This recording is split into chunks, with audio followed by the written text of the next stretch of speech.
Is John Henry Newman a saint? Is he a doctor of the Church?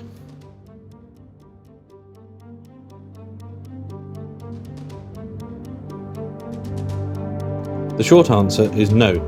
There is enough to be wary of with Newman, enough to at least give any sensible Catholic pause for thought, and in any case, Novus Ordo Concilia canonizations aren't worth the paper they're written on. These modern canonizations are proposed to us by men who don't believe in real saints, just as the miracles which confirm them are not real miracles and are proposed to us by men who don't believe in real miracles. John Henry Newman is as much a saint as Paul VI or John Paul II.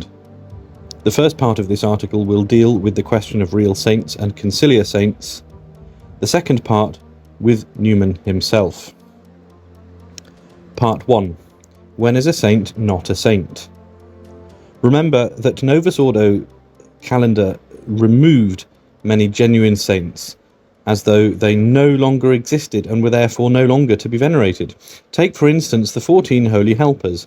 Few modern Catholics have even heard of them today, although they were venerated for centuries and were the object of widespread popular devotion across Christendom. Their feast was removed from the calendar, and some of them lost individual feast days too and became in effect uncanonized, including some very popular saints. That did not stop modernist Rome casting doubt on whether they had ever even existed to begin with, declaring that the stories about them were mere fables, not really worthy of belief. In other words, here, for instance, is what Paul VI's Rome had to say concerning Saint Barbara, quote, Memoria Sanctae Barbarae seculo duodecim in calendario Romano ascripta deletur. Acta Sanctae Barbarae sunt omnino fabulosa, et etiam de loco ubi passasit, summa interperitos est dissentio. Translation: the feast of Saint Barbara, added to the Roman calendar in the 12th century, is to be removed.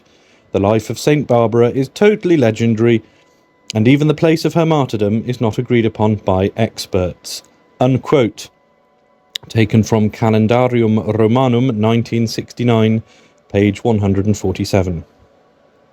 And similarly, concerning Saint Catherine of Alexandria, quote, Memoria Sanctae Catharinae seculo duodecim in calendario Romano ascripta deletur, non solum passio Sanctae Catharinae est omnino fabulosa, sed de ipsa persona Catharinae nihil certum affirmari potest.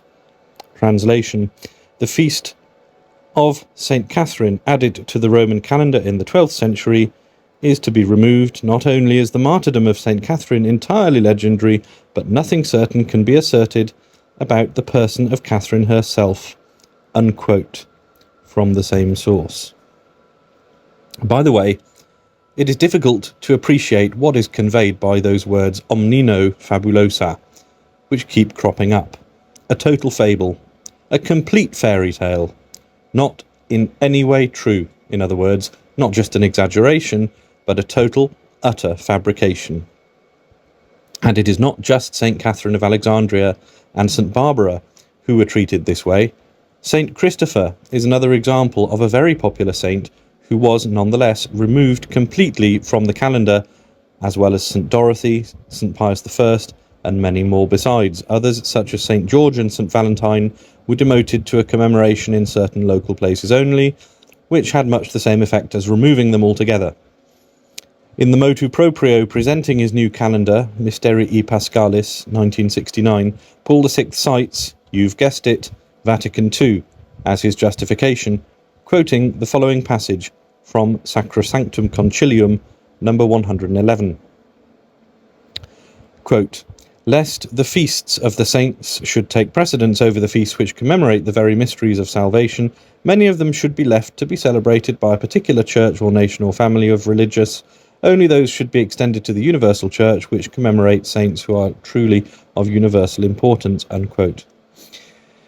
Even the secular media has picked up on this from time to time. Here, for instance, is a 2014 article from ABC News. Quote, the Catholic Church removed 93 saints from the universal calendar and revoked their feast days in 1969 when Pope Paul VI revised the canon of saints and determined that some of the names had only ever been alive as legends, or not enough was known about them to determine their status. ellipsis. Among Catholicism's most popular saints, Christopher was listed as a martyr, ellipsis. But there wasn't enough historical evidence the man ever existed, so Pope Paul VI dropped him. Unquote. From the article, Once a Saint, Always a Saint, kind of, unless you're demoted, on the ABC News website. Another remarkable victim of the modernists is Saint Philomena, one of the most popular saints of the last 2 centuries. The curé of Ars, St. John Vianney, had a particularly strong devotion to her. She was not only removed from the calendar, but modern Rome since then has cast doubt on whether she even existed at all to begin with. And yet, like St. Christopher, St. Barbara, and the others, she still has her own following, and devotion to her is still alive and well today, despite her attempted assassination and uncanonization by modernist believers. The picture is of a newspaper article. The caption reads, above, a New York Times article from 1969, quote, Rome, May the 9th. 2 of the best-known saints in the Roman Catholic Church, Valentine, patron of sweethearts, and Christopher, patron of travellers, were dropped from the official liturgical calendar today in a sweeping change that removed more than 200 from the list of saints whose feast days are celebrated by the whole Church, unquote, end of caption. Main text. One of the important proofs of sainthood is a cultus, a following, an enduring one. John Paul II had plenty of flatterers and sycophants while he was still alive, and he died adored and praised by the world. Not a good sign. Tony Blair and Bill Clinton were among those who attended his requiem. Hence, there was no shortage of people who wanted him declared a saint immediate. Santo subito, remember? But a mere 20 years on, how often does one hear his name mentioned? Outside of Polish Novus Ordo Catholic parishes, is he not all but forgotten already? And who has ever had a devotion to Paul VI or John the 23rd? The very idea is absurd. Those men never had a cultus and never will. And yet we are asked to believe that they are saints by the very same modernists who tell us that St. Christopher, St. Catherine, St. Philomena, and others not only aren't saints, but weren't even real people. Does that sound reasonable to you? The men who openly admit that they don't believe in real saints are nonetheless going to tell us who is to be regarded as a saint from now on. And whom do they propose for our veneration? Men such as John the 23rd, Paul VI, and John Paul II. No thanks. You can keep your bogus conciliar saints. I'll stick with the real ones, the ones which generations of our forefathers venerated for hundreds of years. Thank you very much. Regarding details of the removal of saints from the calendar and general decanonization which went on in the 1960s, some of which was already happening on the eve of Vatican II in the Tridentine calendar, a great deal more could be said. But we shall not spend too long on it, since it was not really meant to be the focus of this article, fascinating and horrifying though it is. The captions on the 2 pictures are that the one is St. Christopher, depicted by the Italian Renaissance painter Titian, and the other is St. Catherine of Alexandria by Spanish Counter-Reformation painter Murillo. These are 2 very famous paintings of people who apparently never really existed and aren't saints at all. Back to the main text. Suffice it to say that the usual suspects are not very hard to find. An article from late 2020 by one Peter Kwasniewski, which appeared on the website of the Conservative Novus New Liturgical Movement, provides some interesting and useful insight on this question, and is perhaps worth quoting from here briefly. Among other things, the article identifies more than 300 saints who were removed or demoted, and provides tables showing which changes were made on which days of the year. And just see how long it takes before you spot the name which you knew all along was going to pop up. Quote, that the thinning out of the sanctoral cycle had long been on Bonini's mind is evident from his 1949 article in Ephemerides Liturgicae, Per una riforma liturgica generale, towards a general liturgical reform. Bonini pressed the need for a reduction of the Sanctoral, which requires not only a reduction of the present calendar, but also fixed and prescriptive norms to prevent new saints' days from piling up again," unquote. Yves Chiron summarises, quote, "A list of 13 saints or groups of saints who were already drawn up for elimination from the universal calendar with no justification for any of them, Saint Martin, for example, whereas the calendar was supposed to abbinare, that is, pair together, 14 more saints because their life and work were alike or close to it. For example, St. Thomas Becket and St. Stanislaus, or St. Peter Canisius and St. Robert Bellarmine," unquote, from Annibale Bonini, Reformer of the Liturgy, page 34, unquote, from the website of the New Liturgical Movement. By the way, the next time you visit continental Europe, keep an eye out for St. Martin. You see his name everywhere. France is covered with hundreds, if not thousands, of churches, chapels and shrines to him, and there are dozens of villages and towns named after him in southern Germany and Austria. In that part of the world at least, it is hard to imagine a saint who is more deeply embedded within Catholic culture. But then, this is the infamous Father Annibale Bonini and his friends whom we are talking about, so it probably shouldn't surprise us that much. The same article quotes the memoirs of the well-known liturgical reformer Father Louis Bouillet, who was nonetheless horrified to see just how far some of his own side were taking things. The quote is also found in an excellent article by Dr. Carol Byrne, link provided. Quote, "I prefer to say nothing or little about the new calendar, the handiwork of a trio of maniacs who suppressed, with no good reason, Septuagesima and the octave of Pentecost, and who scattered 3/4 of the saints higgledy-piggledy, all based on notions of their own devising. Because these three hotheads obstinately refused to change anything in their work, and because the Pope wanted to finish up quickly and avoid letting the chaos get out of hand, their project, however insane, was accepted." Unquote. Father Louis Bouillet quoted on the web in the article on the website newliturgicalmovement.org. The two pictures, the first one is captioned "Miners in Poland honour their patron saint with the St. Barbara's Day Parade. Has no one told them that she's not a real saint after all?" The second is a couple of pictures of Paul VI addressing the United Nations in 1965. Quote, "People turn to the United Nations as if it were their last hope for peace and harmony. We presume to bring here their tribute of honour and of hope, along with our own," unquote. Are those the words of a real saint? End of caption.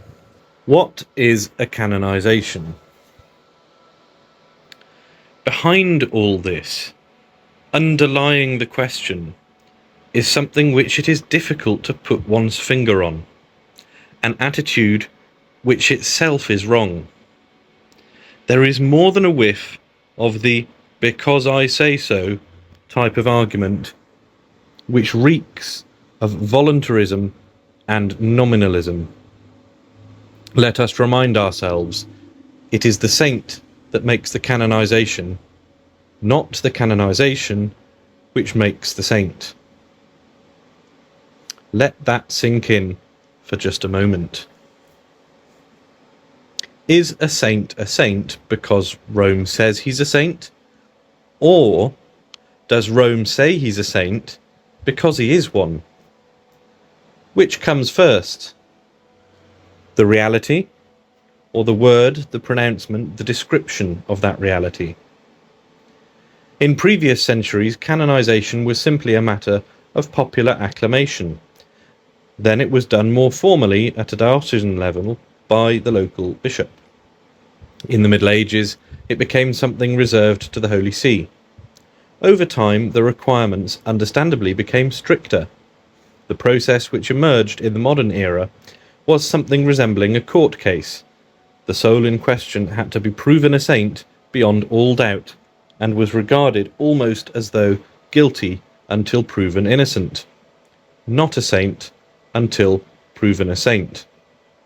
The prosecution, so to speak, was the famous advocatus diaboli. But that was not all. Several other criteria had to be met, which were regarded as sine qua non, the first of which was a popular cultus among the faithful. Another was some miracles. These things, if they exist, are facts. The canonization itself was nothing more than a formal recognition of those already existing facts. Therefore, the real saints are the ones who have a real following, who have worked real miracles, whom divine providence allows to become known and prayed to all over the world, and to become a central part of Catholic life and culture. The old, recently removed saints, in whom modern Rome appears no longer to believe, all pass the test with flying colours. Despite the machinations of the modernists, Catholics all over the world still give their children names such as Catherine, Philomena, or Christopher. Many people still pray to them, still wear their sacramentals, and ask them for aid. Schools and parishes all over the world still bear their names. Some of the finest artwork ever created depicts their lives and deaths, and in some cases, even whole nations, states, or cities are under their patronage or have been named after them.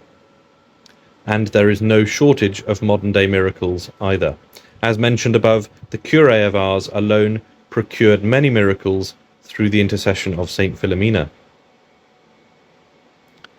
More than 11 years ago, these pages on recent canonizations, Recusant 16, May 2014, cast doubt on the supposed canonizations of the late Popes John XXIII and John Paul II. It was pointed out that the lives of these men were very far from being that of a saint, and that they were each a very bad example to follow. It was further pointed out that several ominous coincidences, if such they be, had accompanied the quote-unquote canonization of John Paul II. The ugly, bent-forwards crucifix which stood atop a hill as a memorial of his visit had suddenly collapsed, killing a man who was praying to him beneath it. That when his relics visited Lourdes, the sanctuary was soon under water, following the worst flooding in its history. The same article suggested good reasons why one cannot simply say, quote, canonizations are infallible, unquote, and leave it at that. Far from it.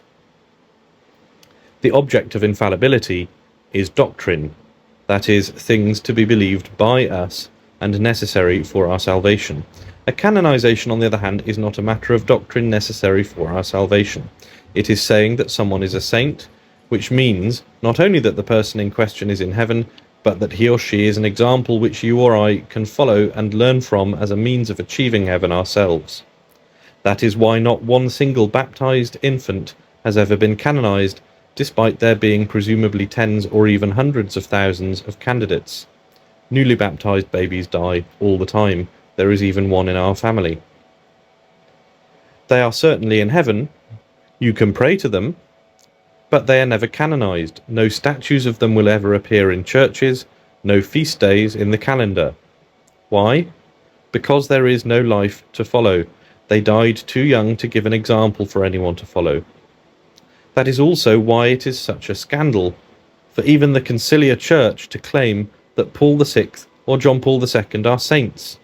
If that were true, then we can get to heaven by kissing the Quran, inviting pagans and devil worshippers into a Catholic church to pray to their false gods, putting statues of Buddha on top of tabernacles, punishing good men such as Marcel Lefebvre, while simultaneously promoting sexual predators like Martial Maciel or Marie-Dominique Philippe, suppressing the true Mass, which nourished countless true saints, and giving everyone a Masonic Protestant communion service with a Jewish offertory prayer. We could go on. The very thought is monstrous. So, on the question of a cultus, a genuine following and devotion among the faithful, the real old-fashioned saints win hands down, despite the disadvantage of their having been removed from calendars, their demotion and all the rest. The Conciliar Vatican II saints usually have little or no cultus, despite the fact that it always used to be regarded as a sine qua non, an essential prerequisite to becoming a saint. Likewise, on the question of leading a life of heroic virtue, a life which is such a good example that if followed by you and I, it will lead us to heaven too, we see the same thing. Many of these conciliar saints, the conciliar popes, Faustina, Escriva, et al., fail spectacularly. Their lives were such that they could never have been canonized before Vatican II. The real saints, by contrast, led such exemplary lives that many today find it hard to believe, and doubt is cast not only on their lives and deaths, but even on their very existence. The soundness of their teaching is something which will no doubt be at the forefront of the minds of many readers, and so it should be. Unsound teaching, let alone actual heresy, is something which in saner times meant that an investigation into the candidate's life could not go ahead. Never mind the beatification or canonization itself, as the John Venari article makes clear elsewhere in these pages. Strictly speaking, the false teaching of these bogus saints is itself enough to say with certainty that they are not saints. But since many of our acquaintance will not accept that, and since many of us will at some point experience doubt or scruples, let us continue to spell it out in detail. The two pictures on this page, one of them is captioned the cover of Father Luigi Villa's Chiesa Viva from September 2010, which reads, Blessed Karol Wojtyla never. Karol Wojtyla beato nunca. The second, Polish nun Faustina Kowalska, whose fake revelations were condemned by the Church, claimed that Christ had told her, quote, I am uniting myself with you so intimately as with no other creature, unquote. After Vatican II, John Paul II promoted her condemned messages and made her into a quote-unquote saint. See Recusant Issue 29, page 33. End of caption. Miracles are the last thing to consider. A real canonization in the old days used to require 2 miracles after all the other criteria had been met. 2 genuine miracles. The new bogus canonizations require only 1, and often it is a quote-unquote miracle of highly dubious quality. Again, refer to the John Venari article elsewhere in these pages to see details of the quote-unquote miracle used for Mother Teresa. It was as dodgy as a 9-bob note. The doctors involved, and even the lady's husband, said it wasn't a miracle. In previous years, these pages have contained a close-up look into other conciliar quote-unquote miracles. Long-time readers might recall our examination of the Buenos Aires Eucharistic miracle from the 1990s, in Recusant Issue 34, page 26. And that it most certainly did not stand up to close scrutiny. We have neither the time nor resources nor even the patience to examine each and every so-called miracle approved by the conciliar authorities, but should it be necessary? How many definitely bogus miracles do we need to see until we decide to treat them all with extreme caution? Finally, let us consider this. The men approving these miracles don't believe in actual, real miracles, even when they are contained in sacred scripture. The feeding of the 5,000? No, you see, what the gospel writer wished to emphasize in telling this story was that the real miracle was when everyone learnt to share. The crossing of the Red Sea? No, you see, it was really called the Reed Sea because it was like a marsh. Those are things I've heard from conciliar priests with my own ears, as have many of you too, no doubt. We could go on. The point to bear in mind here is this. Just as we are being asked to accept new saints from men who don't believe in real saints, we are also being asked to believe in bogus miracles by men who cast doubt on real miracles. In case all of that is a bit much to remember, below is a handy table for ease of reference. The Recusant patent, how bogus is my saint calculator trademark. You can have a look on the screen. I'm not going to try and describe it. It is, of course, worth remembering that the other scandal regarding conciliar canonizations is the sheer number. John Paul II earned a reputation as a veritable saint factory, canonizing hundreds in one go. His successors are no better. Not only does this practice severely damage the prestige and credibility of the Church in the eyes of Catholics and non-Catholics alike, it also defeats the very point of a canonization. How can you possibly have a devotion to these new saints when it would take forever just to read their names, never mind learn a bit about them? The whole point of saints is that they are being held out to us as an example to follow. You can't hold out a couple of hundred examples in one go and expect to be taken seriously. But beyond that, it has yet another unfortunate side effect, in that it means that many genuine saints may well be mixed in with the conciliar quote-unquote saints. The first canonization done by Pope Francis, for instance, was of more than 800 people in one go. They were the inhabitants of Otranto, who were killed by the Turks in 1480 for refusing to convert to Islam. Martyrs, in other words. At a cursory glance, it may well be that some or all of them really are martyrs and therefore saints. But can we be certain? And which ones? Does anyone have the time or patience to try to find out? To take one more example, in 2001, John Paul II canonized a group of 233 martyrs of the Spanish Civil War. Again, there were many Catholics who died for the faith at the hands of the communists at that time, so it is not inconceivable that at least some of them, many of them even, are genuine saints and martyrs. But again, doesn't it just leave one frustrated and demoralized? How certain can we be that there wasn't the odd semi-degenerate right-winger whom the Reds rounded up with a load of Catholics into the same firing squad and buried in the same pit? So the answer is, it is probably a mixture, but very difficult to say. And then there are men such as Padre Pio. Well, they couldn't very well not canonize him, could they?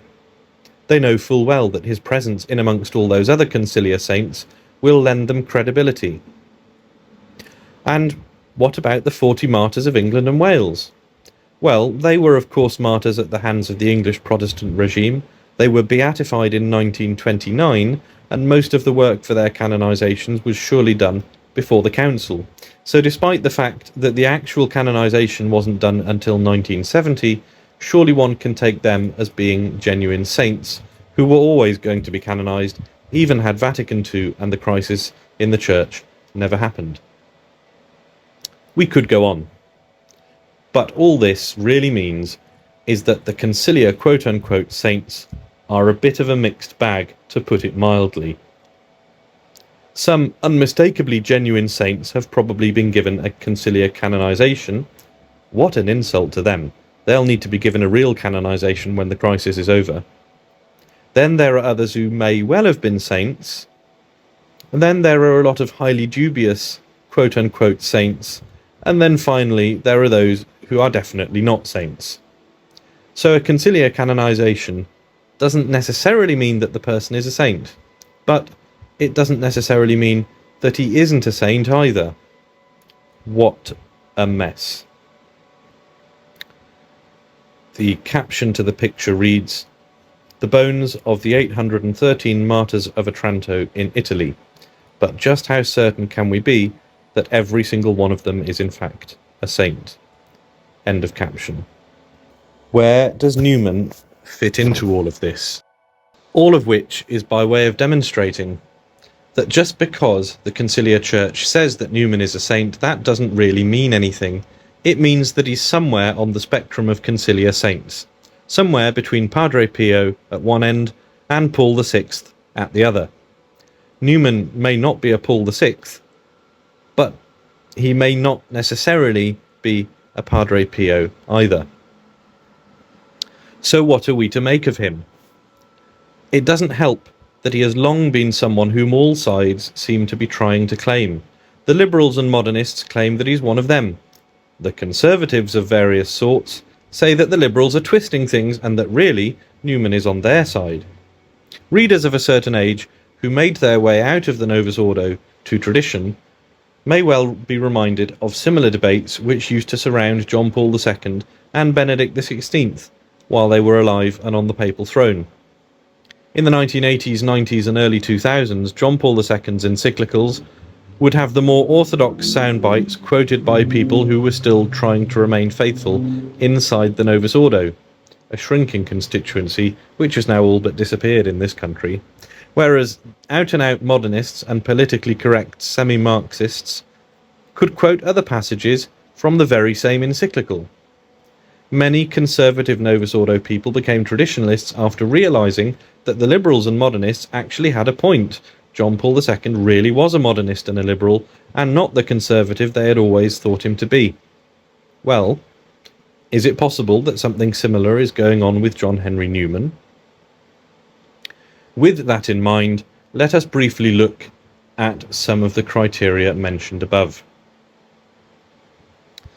The picture is captioned an early photograph of Father St. John and Father Newman. End of caption. Number 1. An exemplary life of heroic virtue. Compared to many of the worst conciliar saints, Newman comes out looking pretty good here. He certainly didn't have the love of luxury or outbursts of bad temper of Josemaria Escriva, for instance, but then he was a Victorian who lived, 1801 to 1890, a good 3 generations before the latter, so that is as one might expect. People back then knew far better how to behave. Nor does one find in his writing the shameless self-praise of a Saint Faustina, whose fake apparition made her sound more exalted than even the Blessed Virgin Mary. That is as it should be too. But then, we are setting the bar rather low, aren't we? One thing which does need mentioning here is the accusations of some kind of latent homosexuality. A not very flattering picture of him was painted by Geoffrey Faber, nephew of Newman's colleague Father Frederick Faber. Since then, all sorts of gay rights people, Peter Tatchell for instance, have tried to claim Newman as one of their own. Critics point to his friendship with Father Ambrose St. John, one of his disciples who together with him left the Anglican religion, entered the Catholic Church and became an Oratorian priest. They often point to the fact that Newman asked to be buried in his friend's grave. His defenders say that it was a passionate friendship and nothing more. Well, it is true that there can be such a thing as a passionate friendship, and it is also true that we shouldn't always go to the lowest common denominator and assume something sexual which might have been nothing of the sort. The Victorian era, an age not that long past, and yet unimaginably more innocent than our own, understood this far better than we do today. Only a degenerate age such as our own will automatically equate love with lust. And it is true that the endorsement of gay rights activists such as Tatchell means very little. And Geoffrey Faber, by the way, was a non-Catholic who seems to have been a disciple of Sigmund Freud. Furthermore, one of the things he seems to have a problem with, in common with many Anglicans of Newman's day, Charles Kingsley for instance, is the very idea itself of clerical celibacy. So we can probably take what he says with a pinch of salt.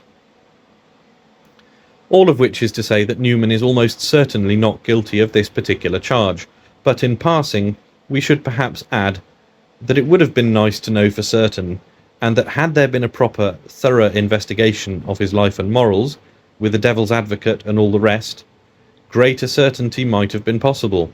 As things stand, however, since the modern Vatican changed the entire process, the matter won't have been looked into as it once would have been, effectively robbing the man himself of a proper defence. Other than that, the main points of Newman's life seem to be what one would expect. He sacrificed his position in the establishment of his day, and undoubtedly lost friends and family connections when he converted. This is what one would expect, and it is what happened to all English converts in those days, but it is still something which counts in his favour. There are others who point to the fact that he had already got himself into trouble within the so-called Church of England due to his position within the Oxford movement and Tract 90 in particular, and that therefore he didn't give up as much as, say, Henry, later Cardinal, Manning, who had been at the height of his popularity when he left the Anglican religion and became a Catholic. There is doubtless some truth in that too. Finally, it is perhaps worth mentioning that for the life of a saint, although one expects to find controversy, one does not expect to find quite so much, and with all the wrong people. It has been said of Newman that during the latter Catholic part of his life, his friends and admirers were all liberals, and his enemies anti-liberals. There is some truth to that. And having read some of his correspondence with Father Faber, more about whom later, the tone and content of many of his letters is not edifying, and betrays a petulance bordering on self-pity, which somehow one cannot imagine witnessing from the pen of a genuine saint. That is, however, only my opinion. The reader may take it or leave it as he wishes. 2. A popular cultus. Even Newman's promoters have admitted that it is alarming how little devotion to him there is or has ever been in his own country. I have heard it said that he has more of a following in the USA, which is interesting. Perhaps a case of a prophet never being accepted in his own home.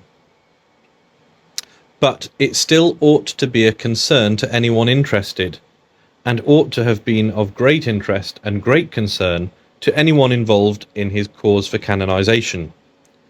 It is not merely that he didn't have much of a following in England, he had none at all. Nobody was praying to him, nobody had a devotion to him. In this aspect at least, he appears to be more in the Paul VI camp, and all the other definitely bogus conciliar saints. And since, as mentioned above, this one really is, or used to be, and ought still to be, the first prerequisite, that ought to concern us all the more. Perhaps we ought to have made this number 1 instead of number 2. What popularity or respect Newman does have today, as in his own day, seems to some degree to arise from the prestige which he brought with him into the church. Imagine, at a time when Catholics were still a vanishingly small minority in England, maybe 2%, and most of those were Irish immigrant labourers, unskilled and largely uneducated, who had come over for work, and before the steady flow of converts which would follow his own conversion, he was one of the first big catches for a Catholic Church which was only just being re-established in England. One can understand and sympathise with an English Catholic in those days who might be pleased and proud of such a well-known, high-profile academic leaving it all behind to enter the Catholic Church. But that doesn't really help us.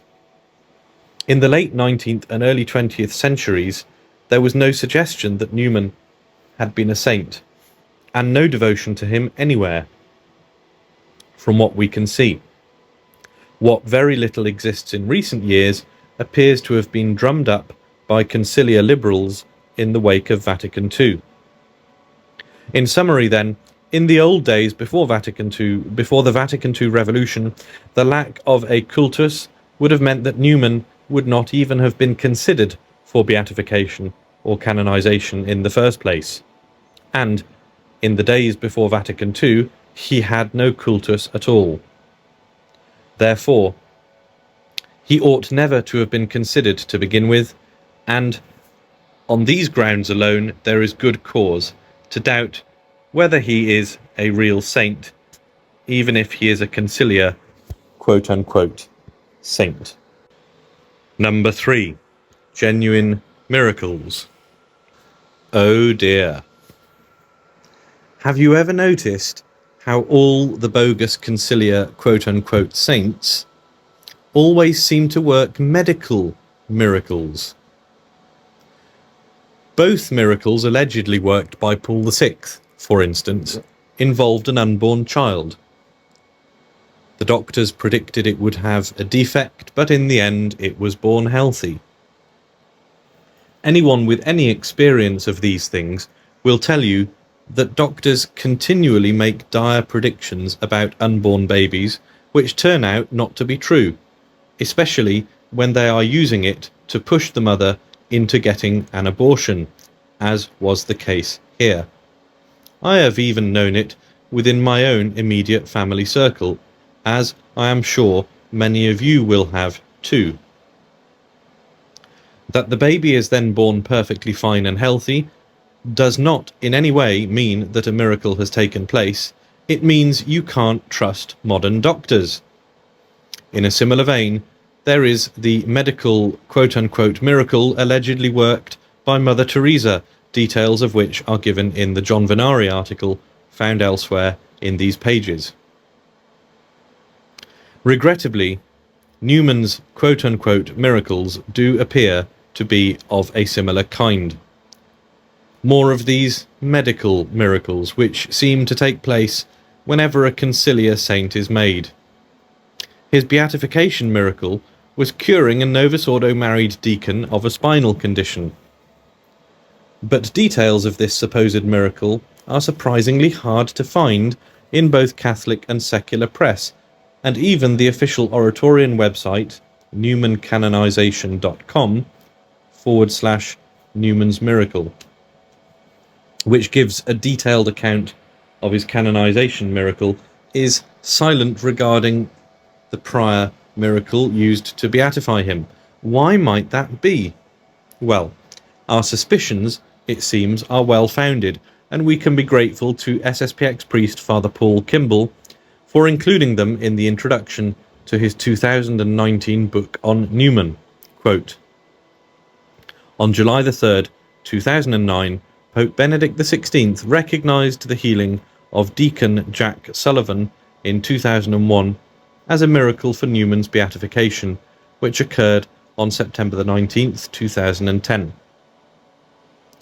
Now, Mr. Sullivan underwent the operation of a laminectomy to remove part of the spinal bones that was causing the problem. This is a quote from Michael Hurst. Papal visit, Cardinal Newman's miracle cure, BBC News, September 13th, 2010. Although successfully performed in August 2001, this operation left Jack Sullivan in immense pain, and he was warned a full recovery might take months. With the new term approaching, Mr. Sullivan was becoming increasingly anxious about returning to class, and just a few days after his operation, he tried to get out of bed, having taken an excruciating few minutes. With the nurse's help to get his feet on the floor, he said he leant on his forearms and recited his prayer to Newman. Michael Powell, a consultant neurosurgeon at London's University College Hospital, said a typical laminectomy took about 40 minutes, and most patients walk out happy at 2 days, unquote. Furthermore, the Directive de Canonizatione of Prospero Cardinal Lambertini, who was later crowned Benedict XIV, spelt out the rules for working out if a healing was really a miracle from heaven. It is astounding that this miracle has been approved, for it directly violates the third rule of Benedict XIV for the verification of miracles during the process of canonization of saints, namely, quote, the patient should not be getting medical treatment around the time of the cure, unquote. Doctrina de Servorum de Beatificatione et Beatorum Canonizatione, Volume 4, page 1, unquote, from the book Cardinal Newman, Trojan Horse in the Church, by Father Paul Kimball. This alone was used by the enemies of the Church to pour scorn and ridicule. John Cornwell, author of Hitler's Pope, wrote an article for the Times spelling out in great detail how this miracle did not abide by the Vatican's own rules and making it look totally ridiculous. Though far too long to quote here, it is well worth a read, and we encourage the reader to take a look. The author is a well-known anti-Catholic, but the worst thing is, he isn't being dishonest, and has clearly done his homework. As to Michael Powell, the London consultant neurosurgeon mentioned above, in 2010 he appeared in a brief segment during a BBC documentary, link provided. About 7 minutes in, he can be seen telling Anne Widdecombe, quote, "The events that occurred in Jack Sullivan's case are all explicable, perhaps not so frequently that it would be commonplace, but certainly all of them perfectly reasonable. To us British neurosurgeons, these are events that don't at all sound so surprising or uncommonplace that it should be considered miraculous," unquote. The picture at the top of the page is captioned, "Jack Sullivan giving out communion in the hand at the new Mass in 2010 following his, quote, miraculous, unquote, recovery." End of caption. Newman's canonization miracle appears to be not much better, and, like that of Paul VI, it involves a pregnant lady and her unborn child. In this case, the mother suffered bleeding during the pregnancy. She stopped bleeding after she prayed to him, and although the doctors said there was a chance that the baby would be born premature, in the end it was born at the right time and was healthy. As Father Kimball points out, this too violates the old rules for canonization miracles, namely the 6th rule that, quote, "the cure must not come at a time when some natural cause could make the patient think he is cured, or which stimulates a cure," unquote. There is also the fact that at least one of the doctors who lent his name to this miracle is a Novus Ordo Catholic who gave a gushing interview to the Novus Ordo press, in which he described his deposition in favour of the miracle as a, quote, spiritual experience, unquote. Quote, "The true spiritual experience was in the stages of the depositions. I literally cried when we were deposing her. It struck to my very heart," unquote. From a Conciliar Diocese website, Archdiocese of Baltimore, I think the link is given. Yuck. Now, it might be objected that all this still doesn't mean that it definitely wasn't a miracle. That, despite all those less than encouraging circumstances, it might still have been a miracle anyway. But that would be missing the point. What is required is not a might have been a miracle, but an absolutely bulletproof miracle.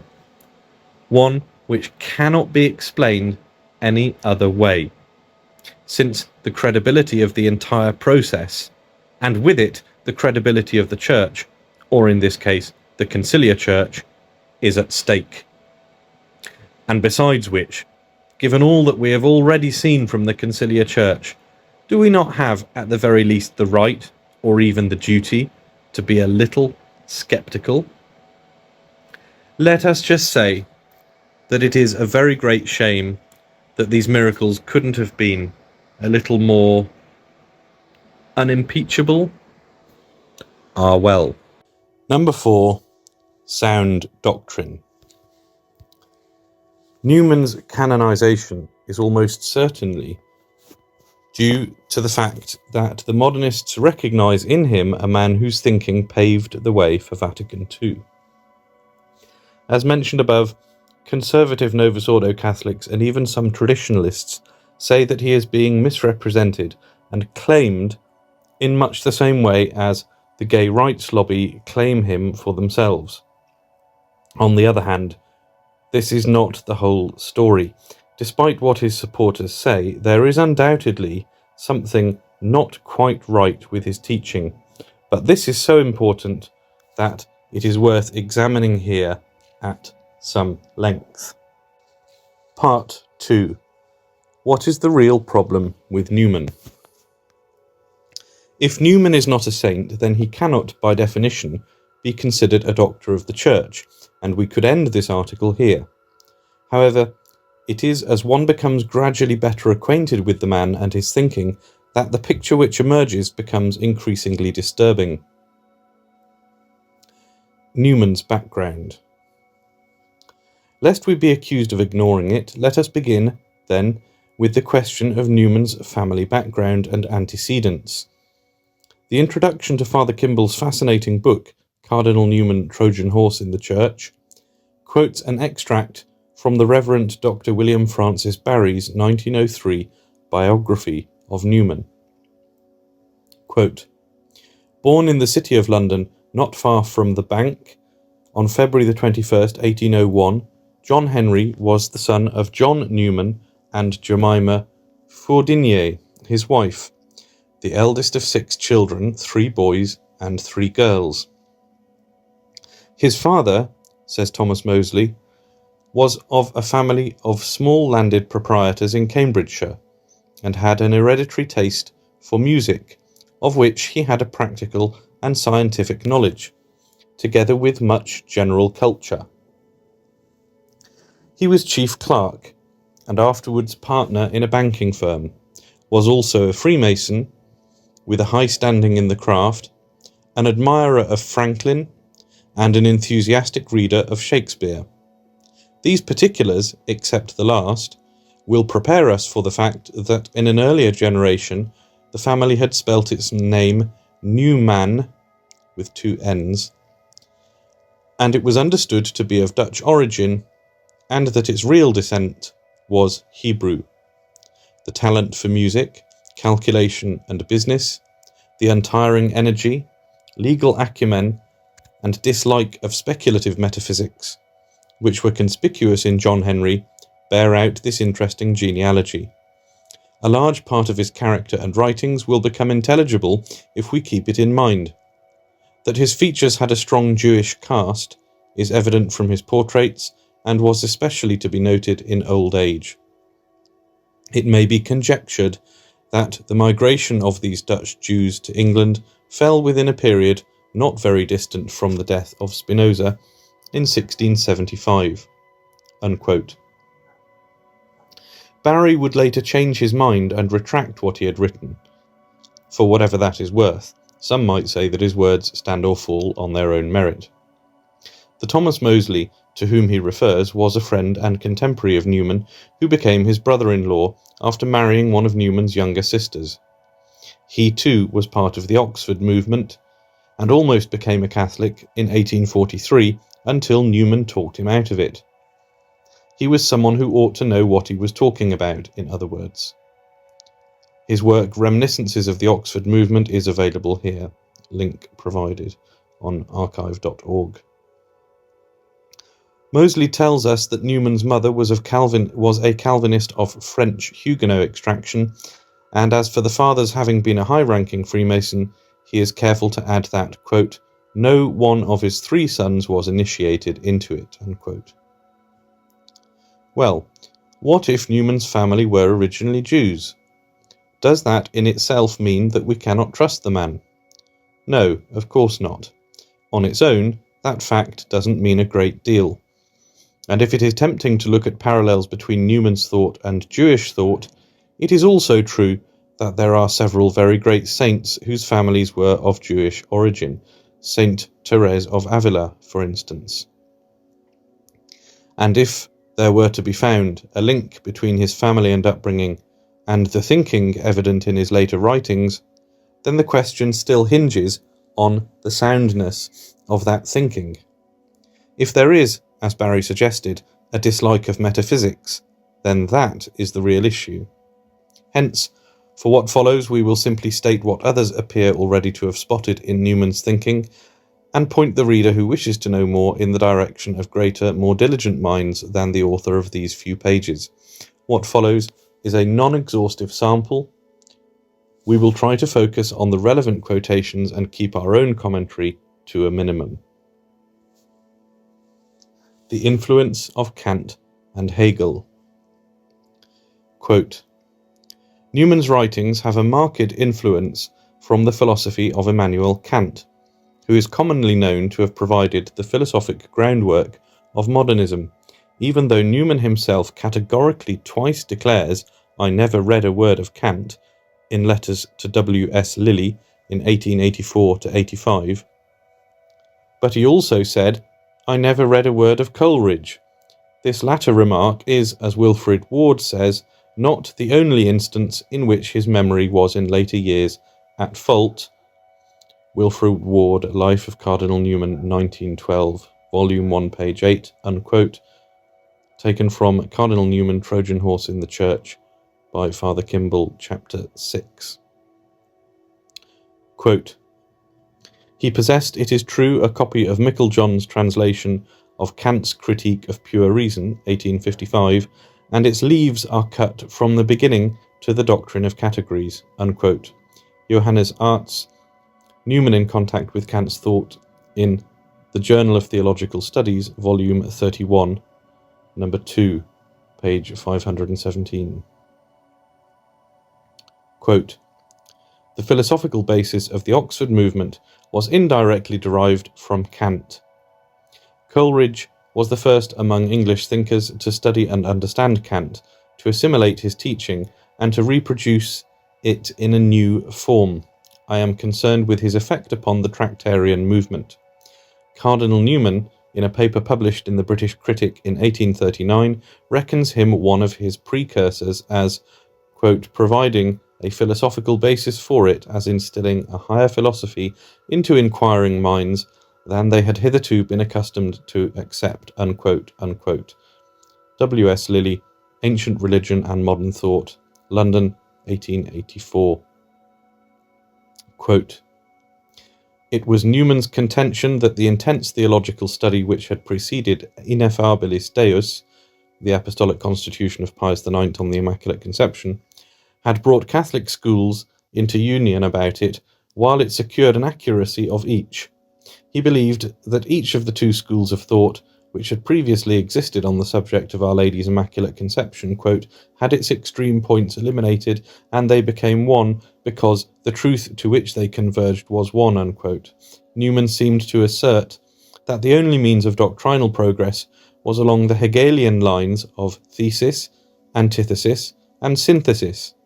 He apparently imagined that when two groups are opposed on some issue, the ultimate resolution can come only through a sort of compromise, in which the extreme points of both opposing theories are abandoned, while all the contestants unite in their adherence to a middle position. He seems not to have considered the possibility of a situation in which two parties might debate, and one turn out to have defended a truth which the other had attacked." Unquote. Monsignor Joseph Clifford Fenton, John Henry Newman and the Vatican Definition of Papal Infallibility, in the American Ecclesiastical Review, Volume 113, Number 4, October 1945, page 313. Proto-Ecumenism and Salvation Outside the Church. Quote, "As to the prospect of those countless multitudes of a country like this who apparently have no supernatural vision of the next world at all, and die without fear because they die without thought, with these, alas, I am not here concerned.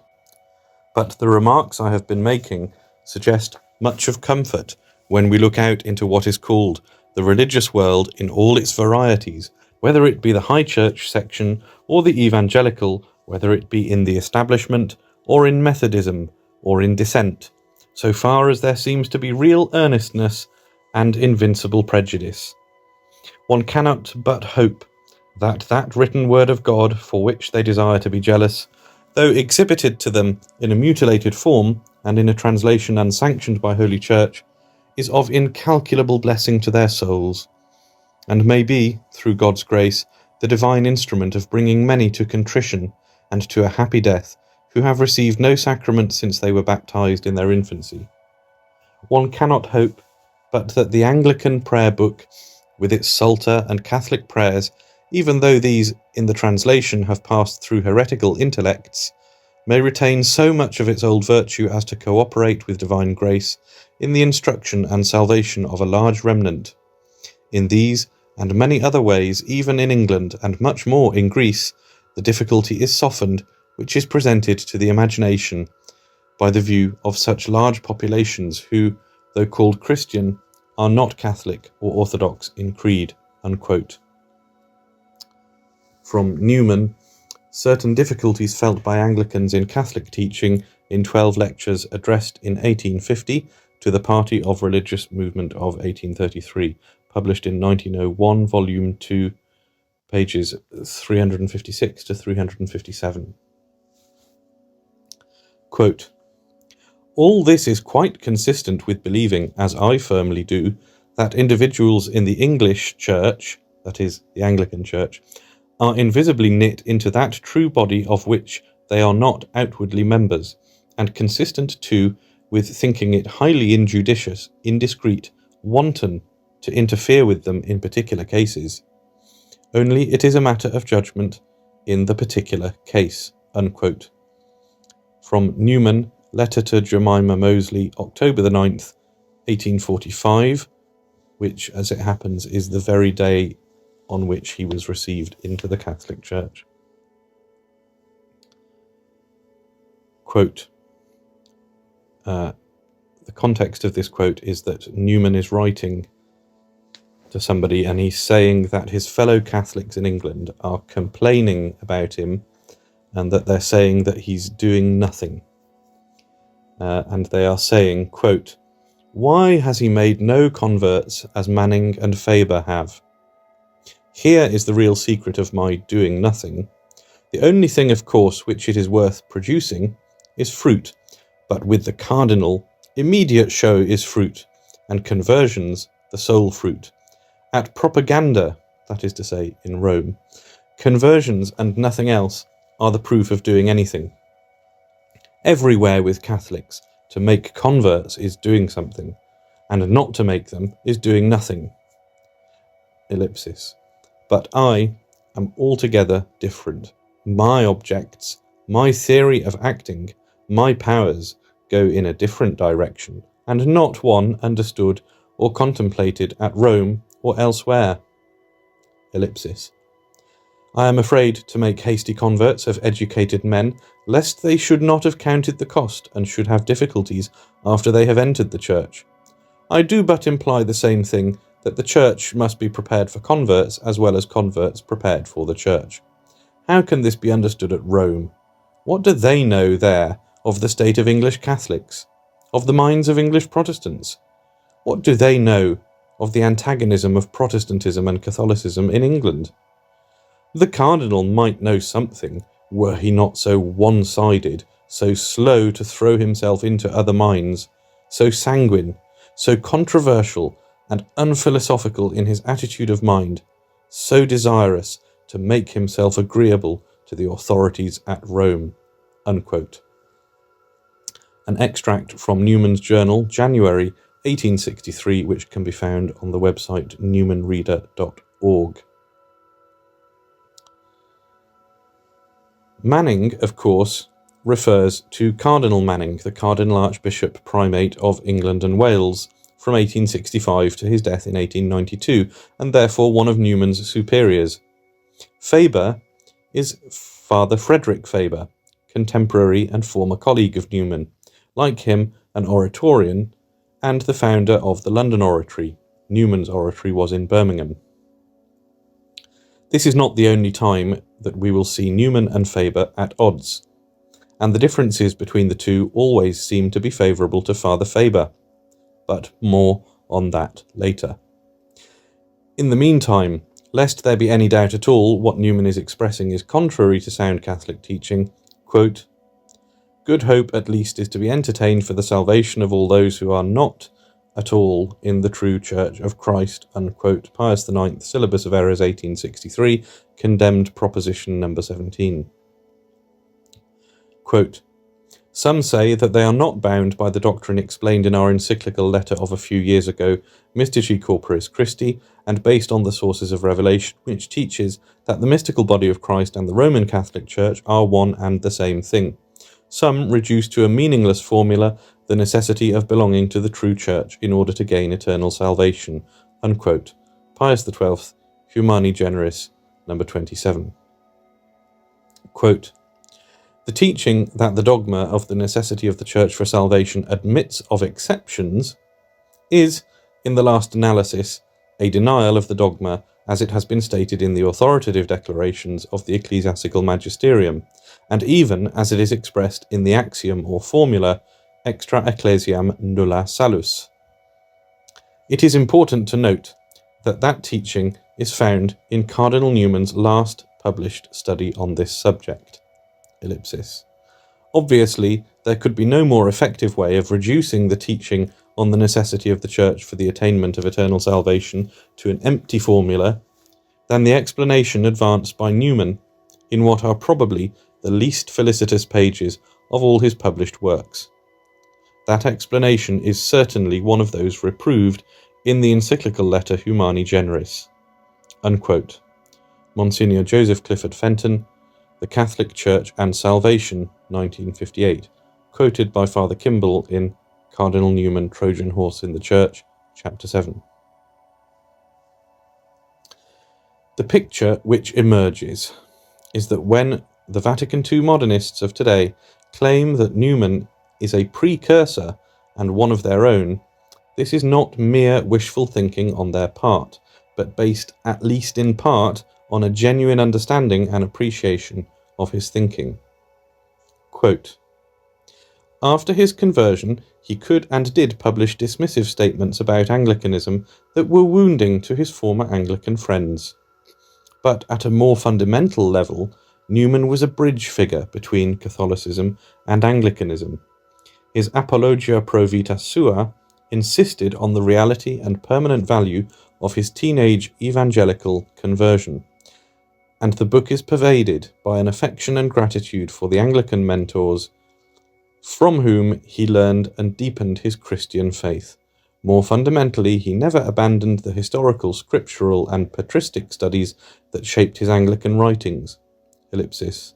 But perhaps Newman's greatest contribution to ecumenism is the extraordinary fact that after his conversion, instead of repudiating his Anglican writings, he republished most of them, with only minor changes, a body of work shaped by Anglican theological method, which has proved a new and fertilizing force for the ongoing renewal of Catholic theology. Unquote. From an article by the Catholic Bishops' Conference of England and Wales, Scripture, the Fathers and Ecumenism, on the website cbcew.org.uk.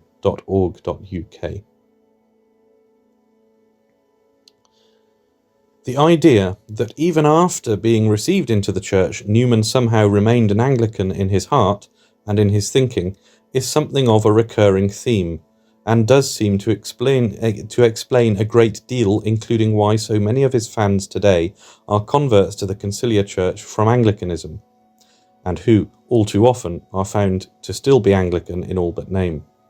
It would explain the fact that he seems to have been rather reluctant to attack the quote-unquote Church of England, and even a little reluctant to convert too many of them or even risk offending them.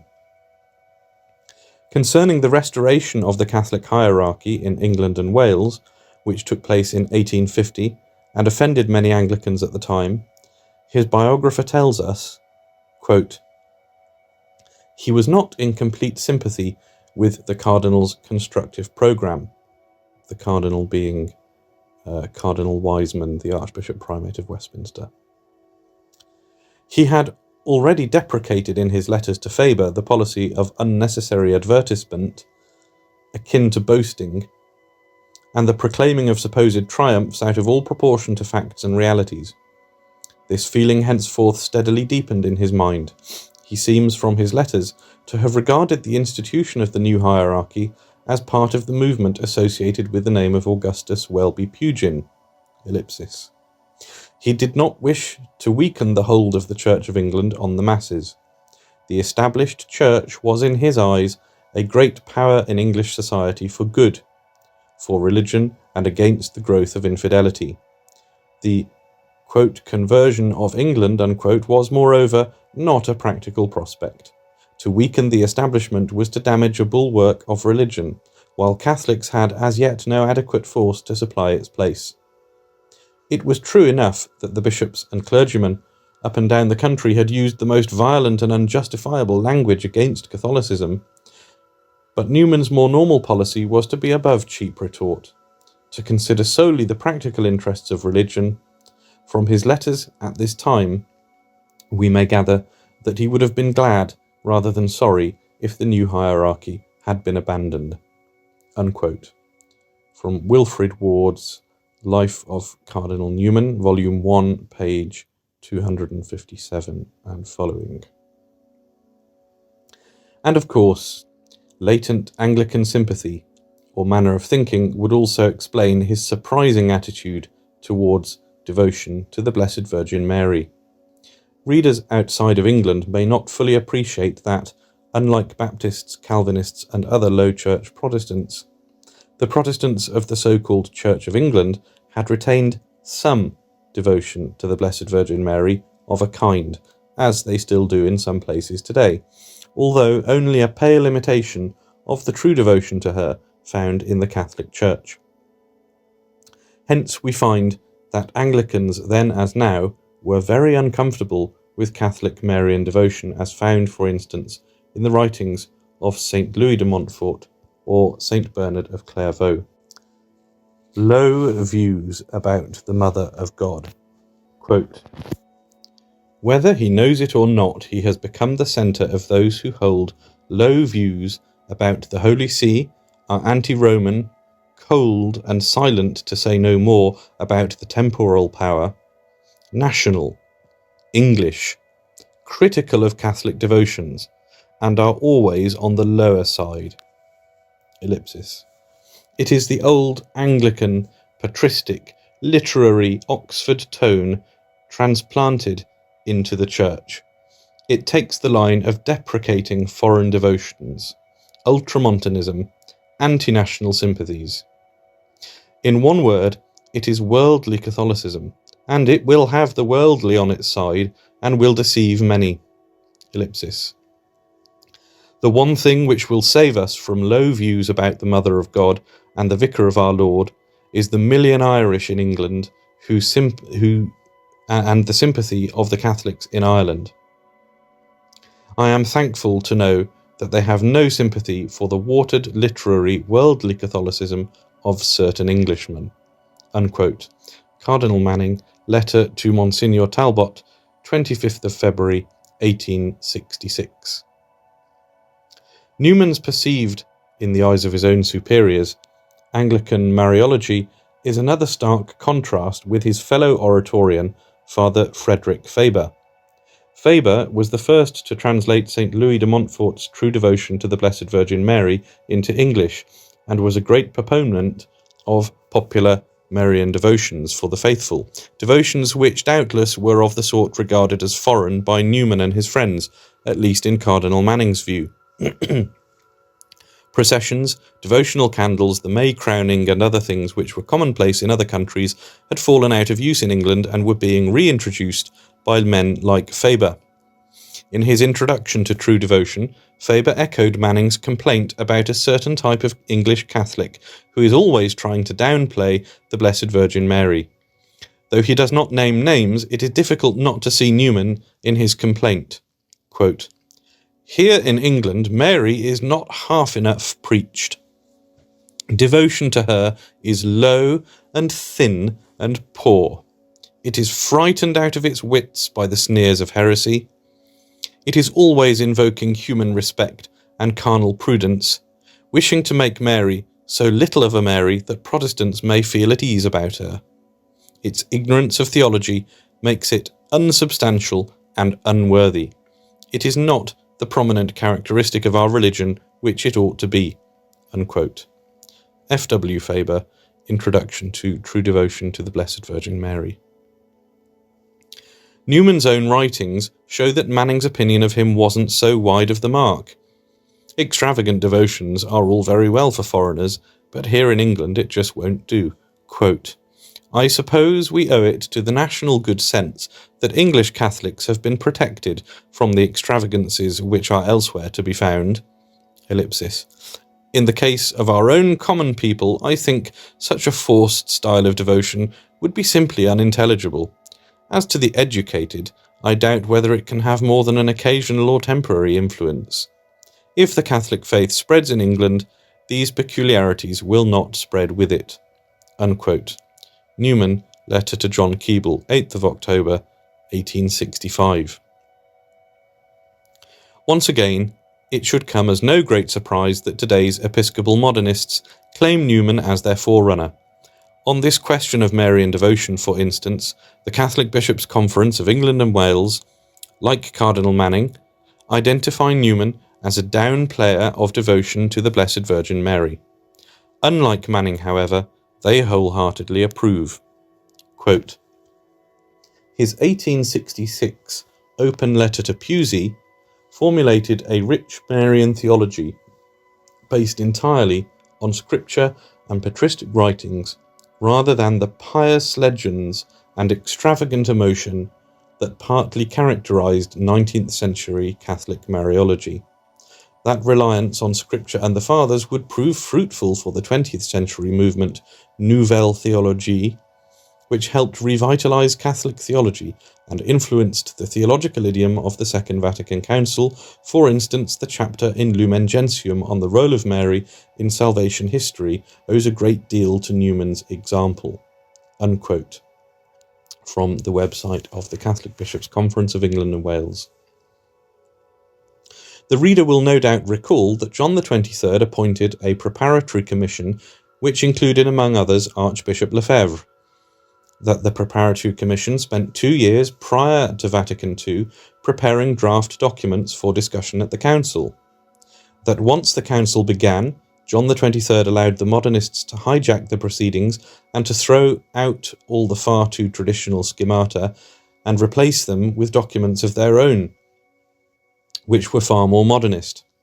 That one of those new documents was Lumen Gentium, and one of the drafts thrown in the bin at the start of the council was, according to Archbishop Lefebvre, who helped to draft it, a beautiful document on the role of the Blessed Virgin Mary as co-redemptrix. Perhaps that is one of the pious legends they have in mind here. What might have been the cause of Newman's retention of so much Anglican baggage after his conversion is another question altogether, and is anyone's guess. Ultimately, of course, it is not really what matters, but perhaps some light is shed in a letter written to Cardinal Manning by Monsignor Talbot, the papal chamberlain of Pius IX, in which he suggests that Newman suffered from a combination of being idolised and living in a bubble. Quote, "Newman's work none here can understand. Poor man, by living almost ever since he has been a Catholic, surrounded by a set of inferior men who idolise him, I do not think he has ever acquired the Catholic instincts." Unquote. From Purcell's Life of Cardinal Manning, Volume 2, page 323. Devotion to the Blessed Virgin Mary was not the only point of dispute which Newman had with Faber, or with Manning for that matter, but it is noticeable that in all these disputes and controversies it is Newman who always seems to be on the wrong side, whereas, quote, "Faber's name was to be coupled with Manning and Ward, those Catholics who were opposed during the next decades to liberal Catholicism, and by implication to Newman." Unquote. From Ronald Chapman's biography, Father Faber, page 342. Latent modernism. An, at best, horrifyingly ambivalent attitude towards the soundness of sacred scripture is by no means unique to Newman, especially when one thinks of Catholic writers of the mid to late 19th century, a generation or so before St. Pius X. Given the war which has been waged for some time in these very pages against Father Paul Robinson's ideas, however, this deserves at least a passing mention. Quote, "Far removed from fundamentalism, Newman was dubious about the historical accuracy of many biblical stories, but he lamented the reckless attacks of liberals on the reliability of the Bible because they deprived conservative Protestants of a needed support. Quote, to unsettle the minds of a generation when you give them no landmarks and no causeway across the morass is to undertake a great responsibility." Unquote. Newman to Malcolm MacColl, March the 24th, 1861, unquote. From the book by Avery, Cardinal Dulles, S.J., Church and Society, page 61. Quote, his friends included some of a type known to history as liberal Catholics. Of Montalembert and Lacordaire, he wrote in 1864, quote, in their general line of thought and conduct, I enthusiastically concur, and consider them to be before their age, unquote. He speaks of, quote, the unselfish aims, the thwarted projects, the unrequited toils, the grand and tender resignation of Lacordaire, unquote. That moving description might be applied to Newman himself. He was intent on the problems of the time, and not alarmed at Darwin's Origin of Species, unquote. Catholic Encyclopedia, the entry John Henry Newman. Lacordaire was a French priest and self-proclaimed liberal Catholic. Quite apart from Pius IX's syllabus, he is clearly the sort whom Gregory XVI's Mirari Vos was aimed at, just prior to the period, and in the years just after it, the sort whom Father Sarda's excellent little book Liberalism is a Sin had in mind. Lacordaire is also said to have announced that he would die, quote, a repentant Catholic but an unrepentant liberal, unquote. On the issue of modernism, it is well worth reading the introduction to Father Kimball's book, together with chapters 4 and 15. Although never condemned by St. Pius X, he had been dead 20-odd years in any case, it seems that Newman's friends and followers were worried that his writings would end up falling under the condemnation of pascendi, which is itself telling. What seems fairly clear is that Newman himself was aware during the 1850s, 60s and 70s that he was under suspicion by his superiors in England and in Rome.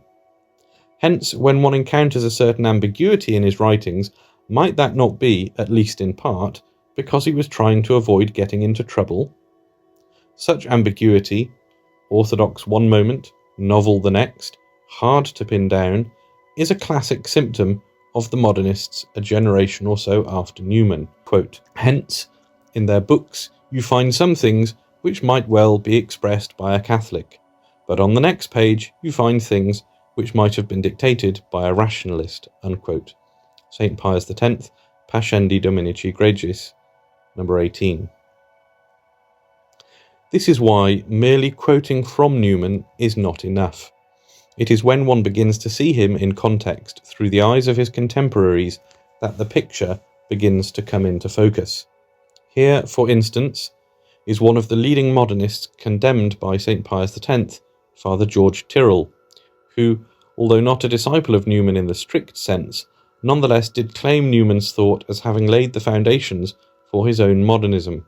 Quote, the solidarity of Newmanism with modernism cannot be denied. Newman might have shuddered at his progeny, but it is nonetheless his. He is the founder of a method which has led to results which he could not have foreseen or desired. The growth of his system has made its divergence from scholasticism clearer every day. If scholasticism is essential to Catholicism, Newman must go overboard, and the defiance hurled in the face of history at the First Vatican Council and reiterated with emphasis by Pius X is superabundantly justified, unquote. Father George Tyrrell in the Hibbert Journal, Volume 6, page 243. Another modernist condemned by St. Pius X, Father Alfred Loisy, wrote to his friend Friedrich von Hügel in 1896 saying that he was reading Newman, quote, with enthusiasm, unquote, and that, quote, Newman must have been the most open-minded theologian that had existed in the Church since Origin, unquote. Mémoires pour servir à l'histoire religieuse de notre temps, Volume 1, page 426. 7 years later, in Auteur d'un petit livre, 1903, Loisy explicitly named Newman as having been his guide in formulating his novel ideas. How was Newman viewed by Pius IX? We have already seen that Father Newman's anti-liberal contemporaries during the reign of Pius IX were not fans. What about the Pope himself? Immediately following his conversion, it would seem that he was favourable. Quote, in February 1846, Newman left Oxford for St Mary's College, Oscott, where Nicholas Wiseman, then Vicar Apostolic of the Midland District, resided. And in October, he went to Rome, where he was ordained priest by Cardinal Giacomo Filippo Fransoni and awarded the degree of Doctor of Divinity by Pope Pius IX, unquote, from the Wikipedia article John Henry Newman. Pius IX is the Pope who, it is said, started out a liberal and became an anti-liberal during the course of his own papacy, especially after witnessing the revolutions of 1848. He became Pope 8 months after Newman was received into the Church, and it was only 3 or 4 months after that he awarded a doctorate to the newly converted Newman. From the same article, quote, in 1878, Newman's old college elected him an honorary fellow, and he revisited Oxford after an interval of 32 years. On the same day, Pope Pius IX died. Pius had mistrusted Newman, but his successor, Pope Leo XIII, was encouraged by the Duke of Norfolk and other English Catholic laymen to make Newman a cardinal, despite the fact that he was neither a bishop nor resident in Rome. Cardinal Manning seems not to have been interested in having Newman become a cardinal, and remained silent when the Pope asked him about it, unquote. Thus, it would appear Pius IX favoured Newman when he first became Pope, but soon changed his mind, and then spent the remaining 30-odd years of his papacy regarding Newman with suspicion. Newman himself as good as admits that fact, writing to Mr. R.W. Church in March 1879, that his being made a cardinal would put an end to, quote, all the stories which have gone about of my being a half-Catholic, a liberal Catholic, and not to be trusted. The cloud is lifted from me forever. For 20 or 30 years, ignorant or hot-headed Catholics had said almost that I was a heretic. It had long riled me that Protestants should condescendingly say that I was only half a Catholic, unquote. From Letters and Diaries, Volume 29, 72 and 160. The current modernist scions of the Conciliar Church, too, also recognise that fact about Newman. It is something which they like about him. Quote, following his conversion, St. John Henry Newman faced both misunderstandings from the Anglican world and misgivings in the Catholic world, where he was even seen as an infiltrator or a kind of Trojan horse, unquote. From an article, St. John Henry Newman, from being considered an infiltrator to Doctor of the Church, on EWTN Ireland. Also, it was found on a few other websites, CNA, Catholic News, and a few other places. This is all consistent with the changing fortunes of modernism and the war of ideas which was going on during that time. The liberals, for want of a better term, were repressed during the reigns of Pius IX and St. Pius X, but in between they had a brief respite during the reign of Leo XIII. And yet who can doubt that Pius IX and his allies were right to see Newman as suspect? In hindsight, Leo XIII's decision to make Newman a cardinal was ill-judged and brought with it terrible unforeseen consequences. The attempt by modernists and enemies of sound thinking to use Newman to further their own ends began the moment he died, if not even before, and has continued down to our own day. Does not that fact alone tell its own tale? Newman's unsound philosophy. This is where things become really interesting, but also not a little complicated and abstract. It is also arguably the most important point to grasp about Newman, as well as the one which is most often overlooked by his conservative would-be supporters. The excellent little book My Life with Thomas Aquinas, a 1980s Angelus Press reprint of articles originally from Integrity magazine in the 1940s and 50s, names Cardinal Newman as a leading light of what the author calls the Thank God I'm Not a Thomist Club, along with Dietrich von Hildebrand, William Mara and others. In doing so, the author identifies what is perhaps the most important piece of Anglican baggage which Newman brought into the church with him when he converted, the one thing which links everything together, his unsound philosophy. It is also his legacy to the Catholic Church, and a very dangerous legacy it is too. Quote, "Through no fault of their own, most of the great and learned converts to Catholicism in the last 150 years brought Platonism into the church with them, and along with it, a strong bias against the robust intellectual thought of St. Thomas. Over my lifetime, these two influences, the educational, cultural and cosmopolitan thought of the converts, and their covert detestation of St. Thomas, have both spread among native Catholics, especially in the United States. Lately, with the seeming weakening of the Church's claims for St. Thomas, the philosophical positions of these Platonists are making rival claims in their own right. Phenomenology is one of these currently in vogue. Even its language traces to Kant, and remotely to Platonic errors.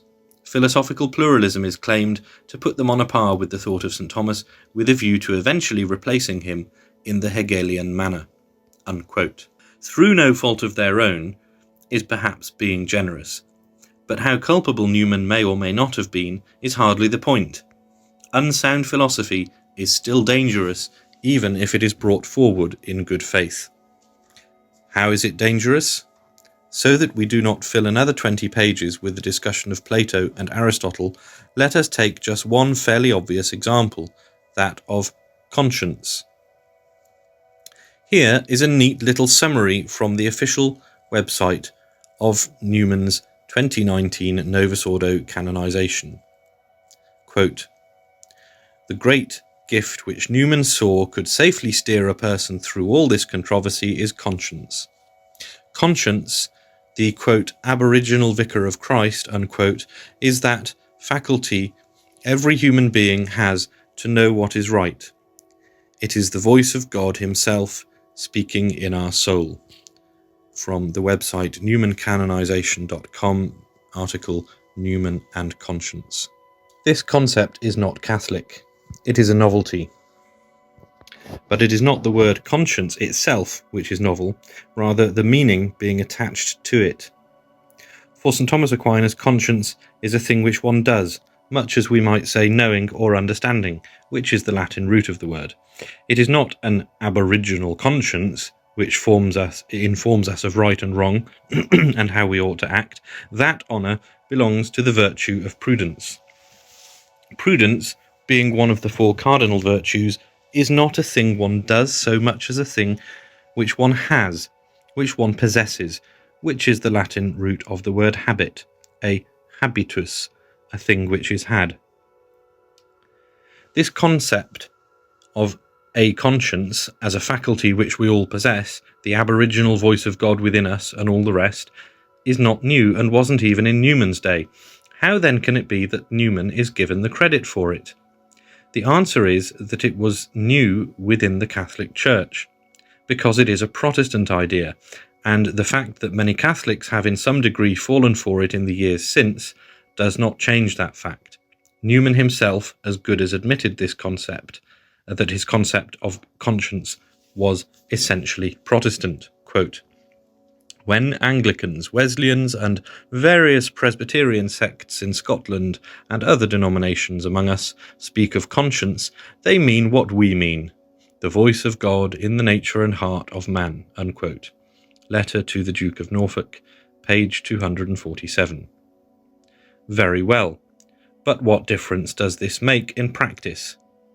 Well, as we have already seen above, Newman admitted to, quote, "thinking it highly injudicious, indiscreet, wanton to interfere with," unquote, Anglicans by urging their conversion.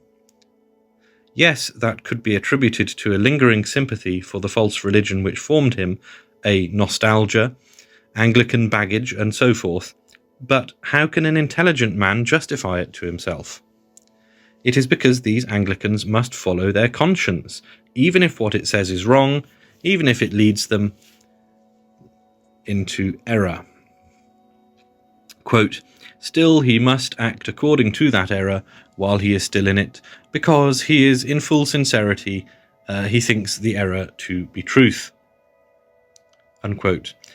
Letter to the Duke of Norfolk, page 259. It is no coincidence that liberalism as a phenomenon grew up in Protestant countries long before it began to take root inside Catholic ones. It is, after all, a fruit of the so-called Protestant Reformation. It is also not hard to see where this leads. The link between a mistaken view of obeying one's conscience, the religious liberty of Vatican II's Dignitatis Humanae, and the dismantling of so many Catholic states in the years after, where everyone has a right to follow his conscience, whatever his religion may be. Is that what Newman intended all along? Almost certainly not. But, as the modernist George Tyrrell so neatly puts it, Newman might have shuddered at his progeny, but it is nonetheless his. And yet, had Newman simply been more ready to listen to the popes of his own day, perhaps this could have been avoided. How he deals with the fact that both Gregory XVI in Mirari Vos and Pius IX in Quanta Cura condemn, or scoff at, to use Newman's exact words, liberty of conscience, we will leave to the reader who has sufficient curiosity, leisure and patience to go beyond this article.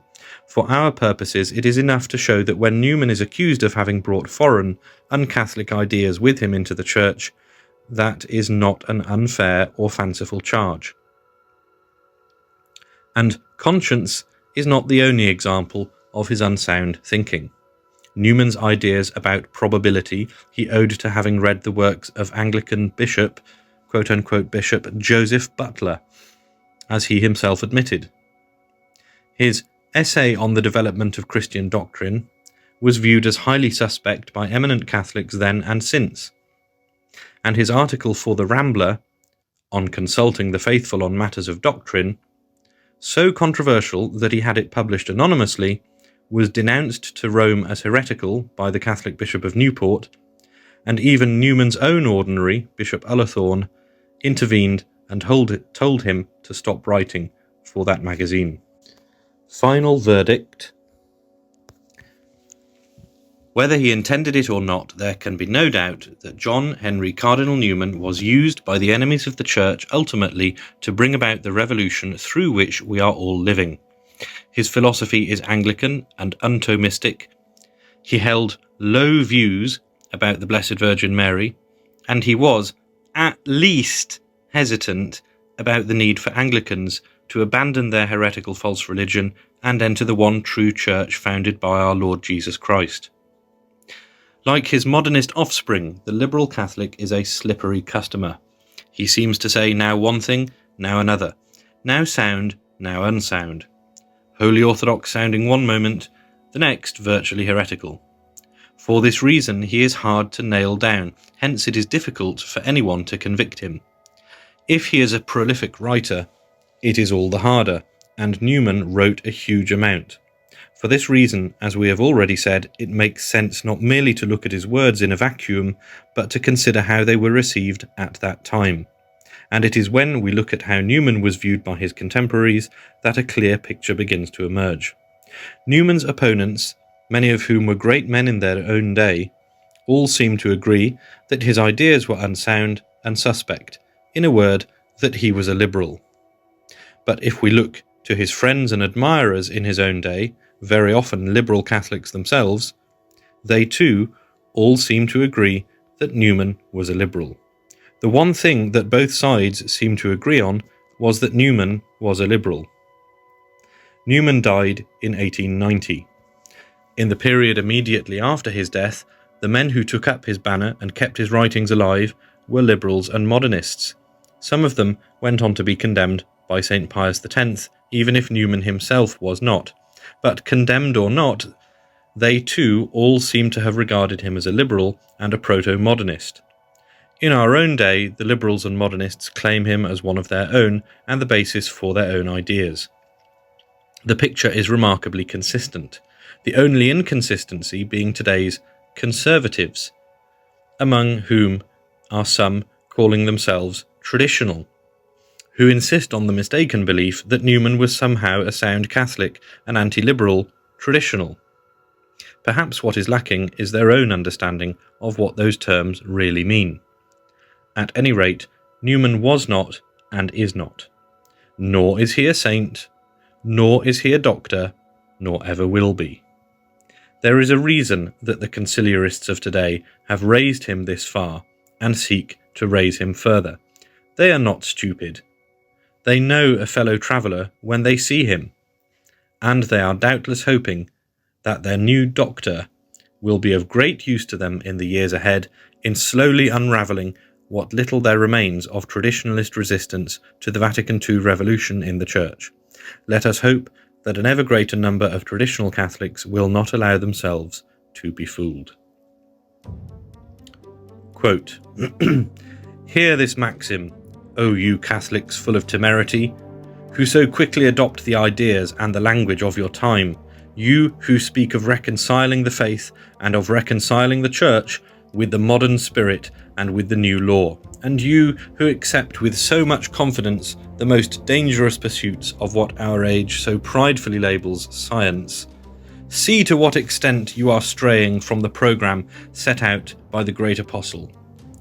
O Timothy, keep that which is committed to thy trust, avoiding the profane novelties of words and oppositions of knowledge falsely so called. 1 Timothy chapter 6, verse 20. But take heed, with such temerities one is soon led farther than he first had thought, and in placing themselves on the slope of profane novelties, in obeying the currents of so-called science, many have lost the faith. Have you not often been saddened and taken fright, my venerable brothers, on hearing the language of certain men who believe themselves still to be sons of the Church, men who still practice occasionally as Catholics and who often approach the Lord's table? Do you still believe them to be sons? Do you still believe them to be members of the Church? Those who, wrapping themselves in such vague phrases as modern aspirations and the force of progress and civilization, proclaim the existence of a consciousness of the laity, of a secular and political conscience opposed to the conscience of the Church, against which they assume the right to react for its correction and renewal, are so many passengers and even pilots who, believing themselves to be yet in the bark and playing with profane novelties and lying science of their time, have already sunk and are in the abyss." Unquote. Cardinal P, Bishop of Poitiers, 1864. Quote, "Liberal Catholicism is an error of the rich. It could never occur to a man who had lived among the people and had seen the difficulties with which the truth has to contend. In vain have liberal Catholics denied their brothers, scorned papal bulls, and explained away or disdained encyclicals. These excesses earned them scant praise and humiliating encouragements, but no converts. Liberalism proclaims that, as soon as we become more subtle Catholics, modified Catholics, in a word, new Catholics, we will immediately convert the world. This illusion consoles their mind. When their heart quails, they cherish it, and their eloquence on its behalf reveals how violently, like Esau, they desire a mess of pottage." Unquote. Louis Voyot, The Liberal Illusion, 1866.